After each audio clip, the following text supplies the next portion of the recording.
ఇదివరకు 1000,00,00,000 అప్పు తీసుకుంటే రచ్చ రచ్చ చేస్తా వార్తలు రాసేవాళ్ళు. ఎంత 14,500,00,00,000 అప్పెళ్ళిపోయిందంటూ పచ్చి అబద్ధాల్ని అసూగా ప్రచారం చేశారు, ప్రచురించారు, టీవీల్లో డిబేట్లు చేశారు. తీరా చూస్తే ఇప్పుడు 10,00,00,000 అంటున్నారు. అధికారికంగా 7,00,00,000 లెక్క చూపెట్టారు. అందులో అంతకుముందు 3.5 పోను జగన్ టైంలో 4,00,000 అప్పు చేశారు. కానీ ప్రజలకు మాత్రం 14,500,00,000 జగన్ అప్పు చేశాడన్నటువంటి కోణంలో ప్రచారం చేసుకొచ్చారు. అంటే అబద్ధాన్ని అసూగా మాట్లాడారు. పచ్చి అబద్ధాలని ప్రజలతో నమ్మించారు.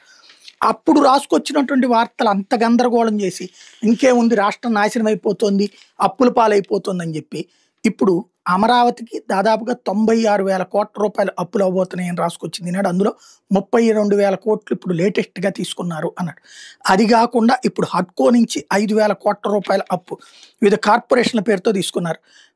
ఏది మార్క్ఫెడ్, పౌర సరఫరాల సంస్థ, APIC, APMDC, AP power finance corporation limited, AP విమానాశ్రయాల అభివృద్ధి corporation, AP Jal Jeevan mission corporation, AP IIC, AP CPDCL, AP SPDCL ఇవన్నీ కలిపితే 55,383 కోట్ల రూపాయలు టోటల్గా ఇప్పటిదాకా అప్పు తీసుకుంది. ఇవి బడ్జెటేతర అప్పులు అంటారు. అంటే డైరెక్ట్గా ప్రభుత్వానికి కాకుండా వివిధ కార్పొరేషన్ల ద్వారా తీసుకుంటున్నటువంటి అప్పులు.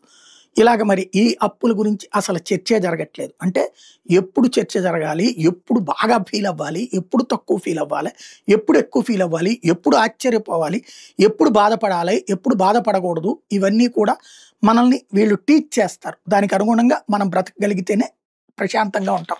లేకపోతే కనుక రచ్చ జరుగుతుంది.